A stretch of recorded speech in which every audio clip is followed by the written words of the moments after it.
Hello everyone, welcome back to your favourite YouTube channel Educational Hikes. आज हम बात करने वाले हैं part third chapter number second microorganism friend and foe की क्लास 8 साइंस का ये टॉपिक है। हमने 2 वीडियो इस पर्टिकुलर चैप्टर पे ऑलरेडी अपलोड कर दिया है, डिस्क्रिप्शन में आपको लिंक मिल जाएगा, वहां से जाके देख लेना। नाउ ये वीडियो बहुत ही मजेदार है और बहुत कुछ सिखा के जाएगा आपको। क्लास 8 के सारे क्वेश्चन आंसर भी इसमें समझ में आ जाएंगे आपको बिना उनको रटे। तो चलिए वीडियो को स्टार्ट करते हैं। Disease causing micro organism in animal, मतलब वो कौन से माइक्रो ऑर्गेनिजम्स होते हैं जो जानवरों में बीमारियां पैदा करते हैं।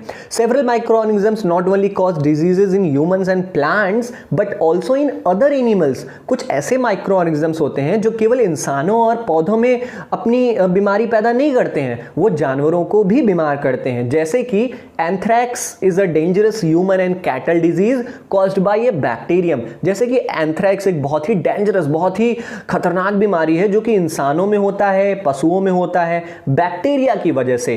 Foot and mouth disease of a cattle is caused by A virus. और भी बीमारियां जो पैरों में हो जाती हैं, पशुओं के मुंह में हो जाती हैं, वो वायरस की वजह से होता है।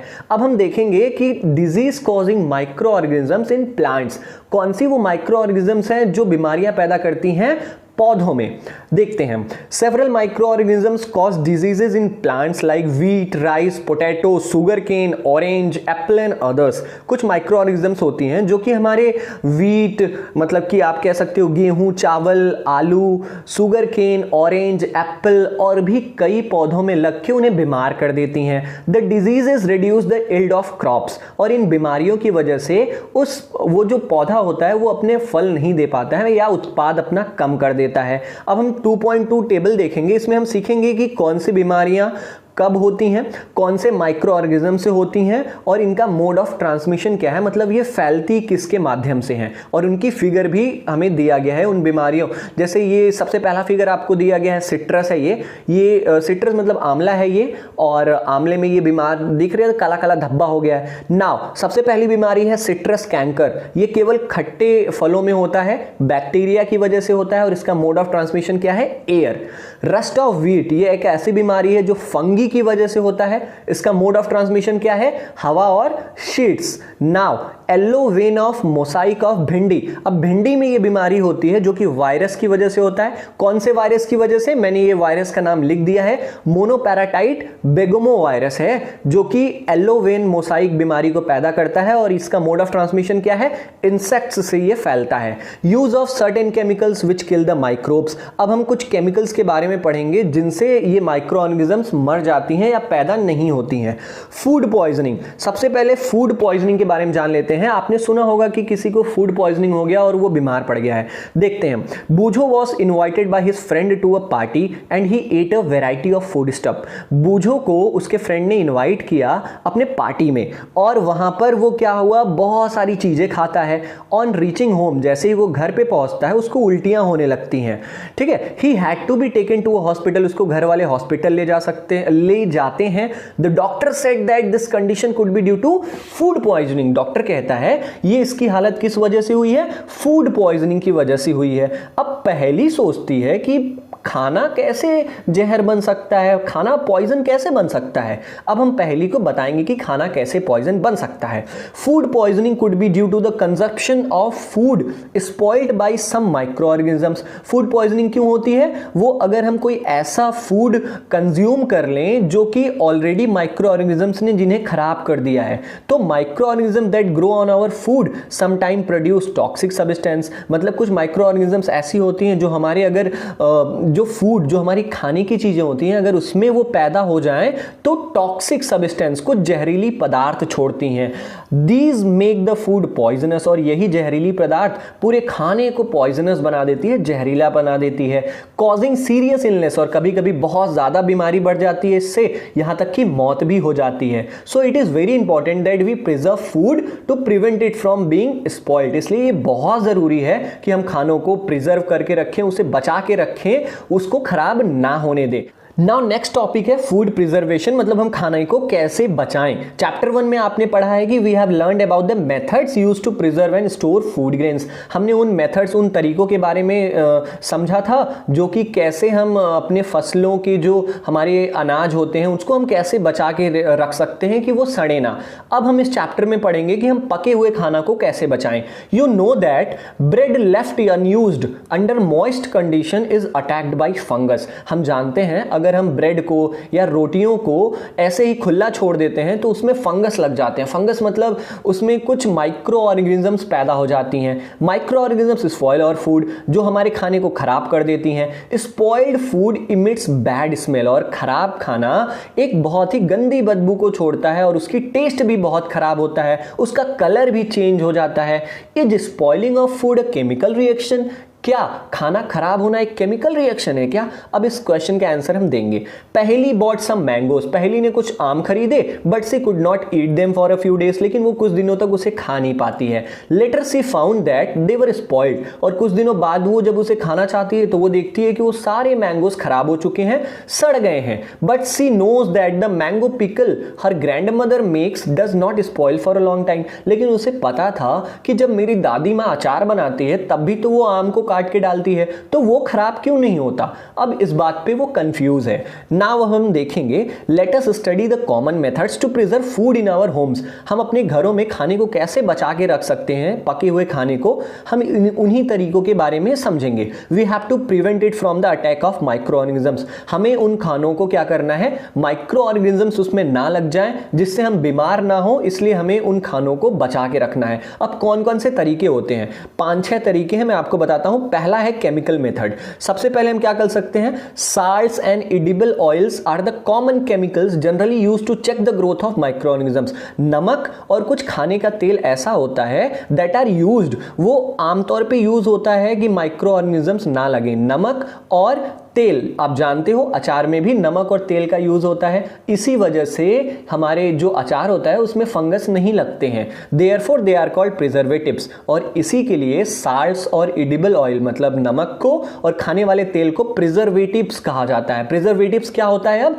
जो हमारे खाने को खराब होने से बचाए उसी को प्रिजर्वेटिव्स कहते हैं। वी एड सॉल्ट और acids preservative to pickle to prevent the attack of microorganisms. मैंने जैसा बताया कि हम अपने अचार में नमक डालते हैं या कुछ ऐसे एसिड डाल देते हैं जिससे हमारे अचार खराब नहीं होते हैं। Sodium benzoate and sodium metabisulphite are common preservatives. अब ये दो केमिकल्स दिए हैं, सोडियम बेंजोएट और सोडियम मेटाबाइसल्फाइड। इन दोनों का काम क्या है? ये प्रिजर्वेटिव्स हैं, ये खाना को बचाने का काम करती हैं, मतलब इन्हें खराब नहीं होने देती हैं। These are also used in the jams. अब ये दोनों केमिकल जैम्स में यूज होते हैं, हमारे सॉस में यूज होते हैं, ताकि वो जैम और सॉस खराब ना हो सके और वो हम जब खरीद के लेके आते हैं तब भी हम लंबे दिनों तक उसे यूज कर सकते हैं। नाउ दूसरा मेथड क्या है? Preservation by common salt. हम केवल नमक के यूज से भी खाने को बचा सकते हैं।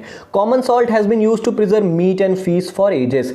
जो हमारा साधारण नमक होता है वो मीट और मछलियों को बहुत सालों से वो खराब ना हो, खाने लायक रहें, इसलिए मीट पर और मछलियों पर क्या नमक छिड़क दिया जाता है। Meat and fish are covered with dry salt to check the growth of bacteria. जो मीट होती है और जो हमारा फिश होता है, मछली होती है, अगर हम उसको बहुत समय तक रखना चाहते हैं तो उसको हम नमक से ढक के रखते हैं ताकि ये खराब ना हो जाए। Salting is also use to preserve amla, raw mangoes, tamarind etcetera. नमक का जो ये जो नमक छिड़कने की जो प्रक्रिया है ना, वो आंवला पर भी छिड़काव होता है, कच्चे मैंगोस पर भी छिड़काव होता है। टैमारिंड में भी, टैमारिंड मतलब इमली होता है, इमली पर भी हम नमक छिड़क देते हैं ताकि ये चीजें खराब ना हो। Preservation bye sugar. हम चीनी की मदद से कैसे खाने को बचा सकते हैं? जैम जो होती हैं, जो जेलीज होती हैं, जो चॉकलेट्स हम खाते हैं, और जो मीठी मीठी स्क्वैशेस होती हैं, उनको भी बचाया जाता है शुगर के माध्यम से, मतलब उसमें नमक मिला दिया जाता है ताकि उसमें माइक्रो ऑर्गेनिजम्स पैदा नहीं होते हैं। क्या करता है शुगर क्या करता है? Sugar reduces the moisture. Sugar क्या करता है? नमी, जो पानी की मात्रा है वो कम कर देता है, जिसकी वजह से माइक्रो ऑर्गेनिजम्स या बैक्टीरिया पैदा नहीं होते और खाने को खराब नहीं करते हैं। नाउ चौथा मेथड क्या है? तेल और सिरके की मदद से भी हम खाने को क्या करते हैं? प्रिजर्व करते हैं, बचाते हैं। Use of oil and vinegar prevents spoilage of pickles because bacteria can not leave in such an environment. अब तेल और सिरका का यूज होता है अचार में ताकि बैक्टीरिया पैदा ना हो, क्योंकि बैक्टीरिया तेल और इन एसिडिक चीजों में सर्वाइव नहीं कर सकता है। Vegetables, fruits, fish and meat are often preserve by this method. सब्जियों को भी, फलों को, मछलियों को और मीट को भी इसी तरीके से तेल और सिरके की मदद से बैक्टीरिया पैदा ना हो इसलिए बचाया जाता है। हीट एंड कोल्ड ट्रीटमेंट्स, मतलब ठंडा और गर्म करके भी हम खानों को उसे बर्बाद होने से बचा सकते हैं, उसको खराब होने से बचा सकते हैं। You must have observed your mother boiling milk before it is stored और यूज्ड। तुमने देखा होगा कि तुम्हारी माँ क्या करती है, दूध को उबालती है, उसको प्रयोग करने से पहले या उसको रखने से पहले दूध को उबाल देती है ताकि वो फट ना जाए, ठीक है, और ताकि वो खराब ना हो जाए, क्योंकि boiling kills many microorganisms. Many microorganisms. Similarly, we keep our food in the refrigerator. क्योंकि पानी उबालना या खाने उबालने से क्या होता है, उसकी सारी माइक्रोऑर्गेनिजम्स मर जाती हैं। ऐसे ही अगर हम फ्रिज में खाने को रख दें तो वहां पे भी माइक्रोऑर्गेनिजम्स नहीं पैदा होंगे और हमारा खाना बचा रहेगा। क्योंकि इसका कारण क्या है, अगर बहुत ज्यादा टेम्परेचर लो हो जाता है, मतलब बहुत ठंडा जब हो जाता है, तब माइक्रोऑर्गेनिजम्स पैदा नहीं होते हैं। Now why does the milk that comes in packets not spoil. अगर हमने सोचा होगा तो ये हमारे दिमाग में जरूर आया होगा कि जो पैकेट का दूध होता है वो खराब क्यों नहीं होता। तो ये क्यों नहीं होता, ये पैस्चराइजेशन की वजह से होता है। इसकी माँ ने बताया कि वो जो दूध होते हैं वो पैस्चराइज होते हैं। अब ये पैस्चराइजेशन क्या है, बहुत इंपॉर्टेंट है, मैं ध्यान से सुनना। Pasteurise milk can be consumed without boiling. जो पैस्चराइज मिल्क होता है, जो पैकेट का दूध आता है, उसको बिना उबाले भी हम पी सकते हैं, क्योंकि उसमें कोई भी बीमारी पैदा करने वाली माइक्रोऑर्गेनिजम्स नहीं होती हैं। The milk is heated. अब पैस्चराइजेशन में क्या होता है, दूध को गर्म किया जाता है 70 डिग्री सेल्सियस में, मतलब बहुत ज्यादा डिग्री सेल्सियस पे उसे गर्म किया जाता है 15 से 30 सेकेंड तक, और उसके बाद उसे ठंडा कर दिया जाता है और तुरंत स्टोर कर दिया जाता है, इकट्ठा कर दिया जाता है, पैक कर दिया जाता है। बाय डूइंग सो, इस तरीके से हमारा माइक्रो ऑर्गेनिजम्स उस दूध में पैदा नहीं होता और दूध खराब नहीं होता। इस प्रोसेस को हम क्या कहते हैं, पैस्चराइजेशन कहते हैं। कैसे पैस्चराइजेशन, फिर से मेरे साथ बोलो। जब दूध को गर्म करके फिर से ठंडा कर दिया जाता है, उसी को पैस्चराइजेशन कहते हैं। समझ गए? चलो नेक्स्ट, छठवां तरीका देखेंगे कि कैसे हम खाने को बचा सकते हैं। बाय स्टोरेज एंड पैकिंग, मतलब उसको स्टोर करके उसको ऐसे कंडीशन में रख दिया जाए जहां पर वो खराब ना हो, या पैक करके भी अगर हम खाने को रखें ना, तब भी हम खाने को बर्बाद होने से बचा सकते हैं। जैसे कि हमने देखा होगा कि दीज डेज, इन दिनों ड्राई फ्रूट्स, जो काजू बादाम ये सब होते हैं ना, इवन वेजिटेबल्स, यहां तक कि जो हमारी सब्जियां भी होती हैं, वो क्या करते हैं, सील, पन्नियों में सील करके बेचा जाता है, ताकि कि उसमें माइक्रो ऑर्गेनिजम्स अटैक ना करें और वो खराब ना हो।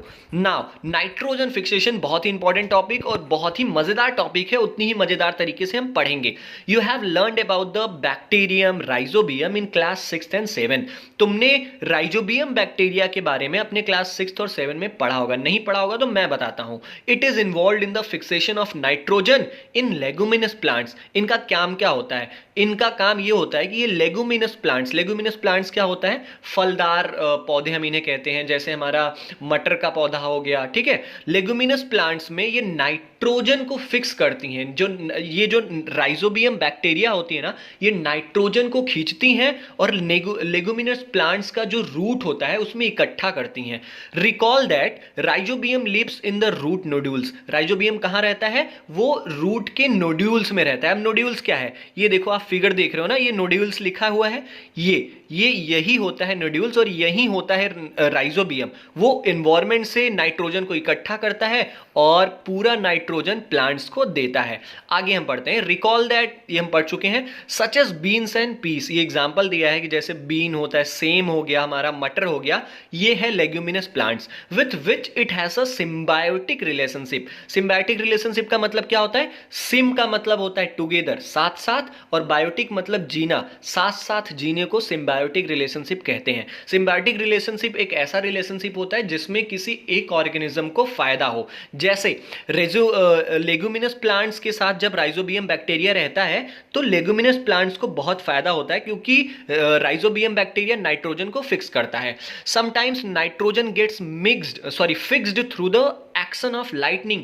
जब कभी कभी हमारे बादलों में एकदम बिजली कड़कती है ना, उससे भी नाइट्रोजन, हमारी जो नाइट्रोजन की मात्रा है वो पौधों में बढ़ जाती है। अब ये कैसे होता है? जो हमारी नाइट्रोजन गैस होती है वो बिजली कड़कने के दौरान ऑक्सीजन गैस से मिक्स होती है और हमारे पौधों में जाके मतलब पौधे उसे खींचते हैं और लेग्यूमिनस प्लांट्स या और भी जो प्लांट्स हैं उनमें नाइट्रोजन की मात्रा बढ़ जाती है। But you know that the amount of nitrogen in the atmosphere remains constant. लेकिन तुम जानते हो क्या, जब नाइट्रोजन हमारी प्लांट्स खींचते हैं फिर भी नाइट्रोजन की मात्रा एटमॉस्फेयर में कम क्यों नहीं होती? अब हम यही पढ़ेंगे इसमें। नाइट्रोजन साइकिल क्या होता है ये पढ़ेंगे, इसमें आपको सब कुछ पता चल जाएगा। पहले ये देख लो आप, ये लेग्यूमिनस प्लांट का नोड्यूल्स है, नोड्यूल्स यहां पर है और राइजोबियम बैक्टीरिया आपको ये नोड्यूल्स के बगल बगल में रूट हेयर्स होते हैं, उन्हीं के बगल बगल आपको राइजोबियम बैक्टीरिया मिल जाएंगे। नाउ नाइट्रोजन साइकिल क्या है? साइकिल मतलब आप जानते हो घूम फिर कर वहीं पर आना। तो नाइट्रोजन एटमॉस्फेयर से स्टार्ट होता है फिर से एटमॉस्फेयर में जाता है, इसी को नाइट्रोजन साइकिल कहते हैं। अब देखते हैं, पढ़ लेते हैं इसको क्या है कि आवर एटमॉस्फेयर है 78% नाइट्रोजन गैस। हम जानते हैं हमारे वातावरण में लगभग ज्यादातर 78% नाइट्रोजन गैस है। Nitrogen is one of the essential constituents of all living organisms as part of proteins, chlorophyll, nucleic acids and vitamins. हम जानते हैं कि नाइट्रोजन बहुत ही महत्वपूर्ण हिस्सा है हर लिविंग ऑर्गेनिजम्स का, ठीक है, क्योंकि जो नाइट्रोजन होता है वो प्रोटीन्स में होता है, क्लोरोफिल में होता है, न्यूक्लिक एसिड्स में होता है, विटामिन्स में होता है। तो कहीं ना कहीं हम सारे लिविंग ऑर्गेनिजम्स नाइट्रोजन पे ही डिपेंड हैं। The atmospheric nitrogen can not be taken directly by plants and animals. जो एटमॉस्फेयर में हमारा नाइट्रोजन प्रेजेंट है, हम जानवर या हम इंसान उसे डायरेक्टली तो कंज्यूम कर नहीं सकते ना, क्योंकि हम हवा को पीते थोड़ी हैं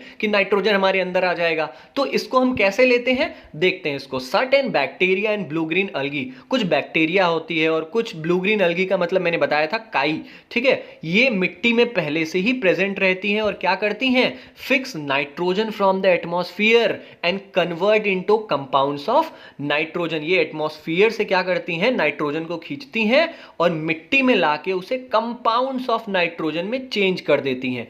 जब एक बार once nitrogen is converted into these usable compounds, एक बार जब ये नाइट्रोजन प्रयोग करने लायक बन जाता है ना मिट्टी में आके, तो it can be utilized by plants. ये पौधों द्वारा क्या कर लिया जाता है, उपयोग में लाया जाता है। फ्रॉम द सॉइल, मिट्टी से पौधे क्या करते हैं, मिट्टी में जहां पर नाइट्रोजन रहता है वो पौधे अपने रूट्स, अपने जड़ों के माध्यम से उसे खींचते हैं। अब उससे क्या होता है, nitrogen is then used for the synthesis of plant protein. अब इन नाइट्रोजन को लेके प्लांट्स प्रोटीन पैदा करती है और भी बहुत सारे कंपाउंड्स पैदा करती है। अब जो जानवर, animal feeding on plant get these proteins and other nitrogen compounds. अब जो जानवर इन पौधों को खाते हैं या इनके फल को खाते हैं, उनके अंदर ये नाइट्रोजन चला जाता है, ये प्रोटीन चला जाता है। When plants and animals die, और जब वही प्लांट्स या वही जानवर मर जाते हैं, तो बैक्टीरिया और fungi present in the soil convert the nitrogenous wastes into nitrogenous compounds to be used by plants again। और जब यही प्लांट जिनके अंदर नाइट्रोजन होता है या जो एनिमल्स जो नाइट्रोजन को खा चुके हैं, जब ये मर जाते हैं तो बैक्टीरिया और फंगी जो कि मिट्टी में ऑलरेडी प्रेजेंट रहता है, ये नाइट्रोजीनियस वेस्टेस को कन्वर्ट कर देता है नाइट्रोजीनियस कंपाउंड में, और ताकि पौधे, जो दूसरे पौधे हैं, उसको फिर से यूज कर सकें। सर्टेन अदर बैक्टीरिया, कुछ अदर बैक्टीरिया, कुछ और भी बैक्टीरिया होती हैं जो कि convert some part of them to nitrogen gas, जो कि क्या करती हैं, उन नाइट्रोजीनियस वेस्टेज को, जैसे देखो कुछ बैक्टीरिया तो नाइट्रोजीनियस वेस्टेज को कंपाउंड्स में बदल देती हैं और कुछ बैक्टीरिया नाइट्रोजन गैस में बदल देती हैं, जो कि वापस एटमॉस्फेयर में चला जाता है। और जिस वजह से जो परसेंटेज ऑफ नाइट्रोजन होता है हमारे वातावरण में वो बना रहता है, वो कभी भी कम नहीं होता है। तो इस तरीके से ये पूरा नाइट्रोजन साइकिल खत्म हो जाता है। ये मैंने जितना भी अंडरलाइन पॉइंट किया, this is the nitrogen cycle. अगर आपको कोई बोले कि व्हाट इज नाइट्रोजन साइकिल, तो आप अगर ये पूरी अंडरलाइन पॉइंट्स को अच्छे से समझे हो तो आप बता देना। अब यही पूरा फिगर है, आप इस फिगर को भी बना देते हो तब भी आपका आंसर कंप्लीट हो जाता है। जैसे एटमॉस्फेरिक नाइट्रोजन से निकलता है, फिर नाइट्रोजन फिक्सिंग बैक्टीरिया में जाता है, ये सारी चीजें मैं ऊपर पढ़ा चुका हूं। आप एक बार फिगर देख लेना, आपको समझ में आ जाएगा। तो इस तरीके से ये चैप्टर ओवर होता है। चैप्टर के क्वेश्चन आंसर हम नेक्स्ट पार्ट में अपलोड करेंगे। तब तक के लिए जय